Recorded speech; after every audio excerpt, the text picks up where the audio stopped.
चलाना चुनाव खबरों के सबसे बड़े शो इंडिया का चुनावी अड्डा में आपका बहुत बहुत स्वागत है। नमस्कार, मैं हूं आपके साथ मिशा बाजवा चौधरी। 2019 के सेमीफाइनल यानी 5 राज्यों के चुनाव की हर बड़ी खबर आपको इसी चुनावी अड्डे पर मिलेगी। और नमस्कार, मैं हूं आपके साथ शीरीन। छत्तीसगढ़, मध्य प्रदेश और राजस्थान में सत्ता के लिए किसके पास कौन सा तुरूप का पत्ता है, ये भी आज आपको दिखाएंगे। तो शुरुआत करते हैं मध्य प्रदेश से। सबसे पहले आपको लेकर चलते हैं मध्य प्रदेश, जहां पर बीजेपी अध्यक्ष अमित शाह और कांग्रेस अध्यक्ष राहुल गांधी के दौरों ने सियासी तापमान बढ़ा दिया है। एमपी में कांग्रेस को सत्ता विरोधी लहर और देवीय शक्ति का सहारा है, तो बीजेपी को अपने संगठन की ताकत पर भरोसा है। राहुल गांधी आज दतिया और ग्वालियर के दौरे पर है। दतिया में उन्होंने पीताम्बरा मैया की पूजा भी पीताम्बर पहनकर ही की। राहुल गांधी एमपी में मंदिर मंदिर जाकर बीजेपी के हिंदुत्व को चुनौती दे रहे हैं, तो दूसरी ओर बीजेपी अध्यक्ष अमित शाह संगठन को चाक चौबंद बनाने की कोशिशों में जुटे हैं। बूथ मैनेजमेंट के चाणक्य माने जाने वाले अमित शाह ने बीजेपी की कमल शक्ति के जरिए घर घर जाने की रणनीति बनाई।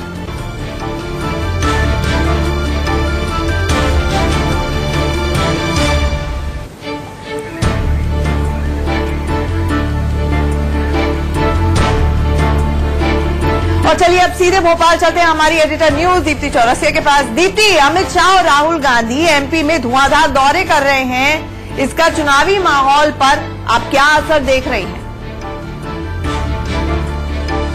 देखिए, दोनों ही पार्टियों के दोनों ही मुख्य दलों के राष्ट्रीय अध्यक्ष इन दिनों मध्य प्रदेश में तूफानी दौरे कर रहे हैं और लगभग आगे पीछे की तारीखों में इनके दौरे होते हैं। पिछले दिनों जो है अमित शाह ने ग्वालियर चंबल का दौरा किया था और अब जो है अमित शाह महाकौशल इलाके में है, विंध्य इलाके में है, और इससे पहले राहुल गांधी ने विंध्य और महाकौशल इलाके का दौरा किया था। देखिए, दोनों ही जगह जो होती है ये इन दोनों ही पार्टियों के लिए महत्वपूर्ण है। अगर हम अमित शाह के दौरे की बात करें तो इस समय महाकौशल और विंध्य में कुल मिला के 68 सीटें हैं, जिसमें से 41 बीजेपी के हाथ में है। और अगर बीजेपी 200 पार के नारे को आगे बढ़ाती है तो उसे इस इलाके में कुछ और सीटें लेने की जरूरत होगी। और दूसरी सबसे बड़ी बात यह है कि कांग्रेस के प्रदेश अध्यक्ष कमलनाथ और साथ ही बीजेपी के प्रदेश अध्यक्ष राकेश सिंह दोनों ही महाकौशल इलाके से आते हैं, तो कहीं न कहीं बीजेपी कोई गुंजाइश यहाँ पर तलाश करती है। और अमित शाह के इस दौरे से निश्चित ही सक्रियता बढ़ेगी, कार्यकर्ताओं में बढ़ेगी और पार्टी में भी सक्रियता बढ़ेगी। और जहाँ तक बात है राहुल गांधी के दौरे की, तो राहुल गांधी आज ग्वालियर चंबल इलाके के दौरे पे हैं। ये वो जगह है जहाँ पर कांग्रेस को सबसे ज्यादा सीटों का नुकसान होता है, क्योंकि ग्वालियर चंबल इलाके में सबसे ज्यादा सपा और बसपा वोट कटुआ के रूप में मैदान में है। और अब कहीं न कहीं एट्रोसिटी एक्ट भी सबसे ज्यादा वहीं देखने में आ रहा है, सपाक्स की सक्रियता भी वहीं पर है। और तीसरी सबसे बड़ी बात कि इस पूरे इलाके में जो है 34 सीटें हैं, 34 में से 22 सीटें पहले से बीजेपी के पास है और कांग्रेस लगभग जो है 10 सीटों पर है।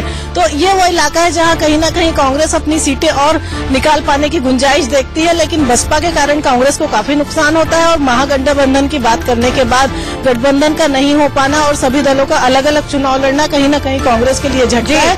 लेकिन निश्चित ही दोनों ही पार्टियों के राष्ट्रीय अध्यक्ष के दौरे अब यहाँ पर बहुत तेजी से चल रहे हैं।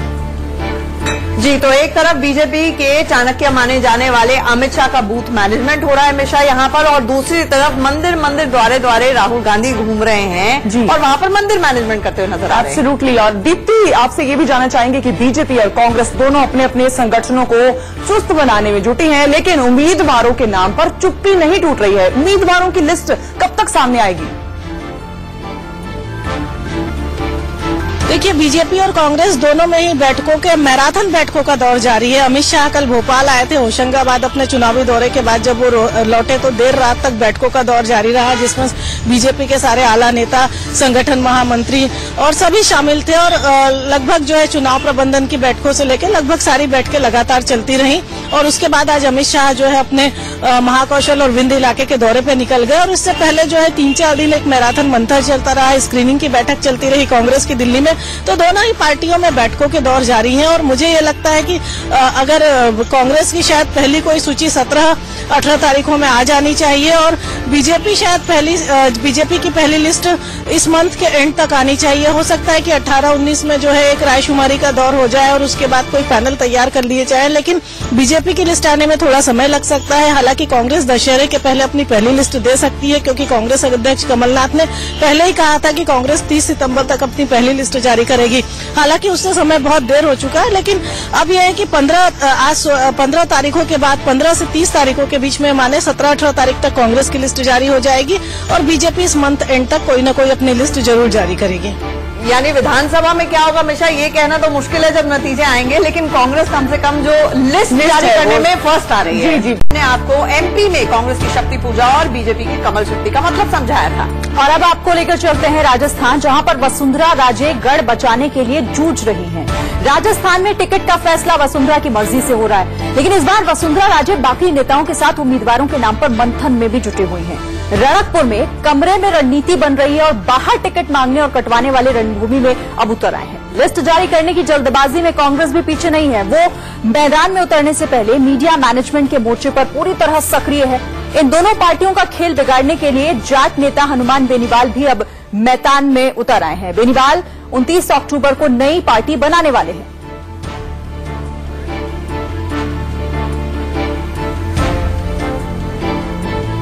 और चलिए अब राजस्थान की बात कर रहे हैं, तो यहाँ का अपडेट लेने के लिए हम जयपुर का रुख कर लेते हैं, क्योंकि हमारे साथ है वहां से हमारे संवाददाता मनु जुड़ रहे हैं। मनु, अगर हम बात करें राजस्थान की, जिस तरीके से लगातार मीटिंग्स हो रही हैं, रणकपुर की ही अगर हम बात करें, अंदर खाने किस तरह की रणनीति तय हो रही है? बागियों को भी साधने की कवायद है और अंदर अंदर रणनीति भी तैयार हो रही है। देखिए, भारतीय जनता पार्टी का रणकपुर जो है वहां अभी बिल्कुल रण सजा हुआ है चुनावों के लिए, क्योंकि वहां पर साफ तौर से बीजेपी के जितने भी तमाम बड़े नेता हैं प्रदेश स्तर के, जिसके अंदर यहाँ के प्रभारी हैं अविनाश राय खन्ना हैं, मुख्यमंत्री जो वसुंधरा राजे हैं वो हैं, केंद्रीय नेता जो हैं गजेंद्र सिंह शेखावत और तमाम बड़े नेता वहां पर बैठे हुए हैं। और पिछले एक दिन से ये चल रहा है और अब 4 दिन की टोटल बैठक होगी, जिसके अंदर पूरे उस क्षेत्र के जो विधानसभा क्षेत्र हैं उनके प्रत्याशियों के नामों पर चर्चा की जा रही है। सबसे बड़ी बात यह है कि इस बार भारतीय जनता पार्टी ने अपने जो पदाधिकारी हैं वहां पर जो स्थानीय नेता हैं उनको बुला करके और पर्ची के माध्यम से नाम लिए हैं। बाकायदा एक बैलेट बॉक्स बना करके प्रत्येक उसके अंदर एक एक पदाधिकारी से 3-3 नाम लिखवा करके वो नाम रखवाए जा रहे हैं। तो वो उसके अंदर देख करके वो नाम प्रदेश के नेताओं का कहना है कि तमाम जितने भी नाम आएंगे उन नामों को लेकर के और केंद्रीय नेताओं से चर्चा की जाएगी। लेकिन ये सब कवायद की जा रही है यहाँ के नेताओं और पदाधिकारियों को खुश करने के लिए कि उनकी भी पूरी रायशुमारी हुई है और उनसे नाम लिए गए हैं, क्योंकि पार्टी के बड़े नेताओं ने अलग से भी 3 टीमें भेजी थी, जिसके ऊपर वो टीम जाकर के और तमाम स्थानीय जो नेता हैं उनसे बातचीत की थी, उनसे नाम लिए थे। तो अब ये माना जा रहा है कि इस कवायद के बाद में ये पूरा जो नामों का सिलसिला है पिछले 1 दिन से चल रहा है और आगे अभी चलने वाला है 2 दिन और, तो इसको लेकर के पूरी बैठकें जारी है। जी मनु, इस पूरी जानकारी के लिए बहुत बहुत शुक्रिया। तो बैठकों का दौर है वो लगातार जारी है।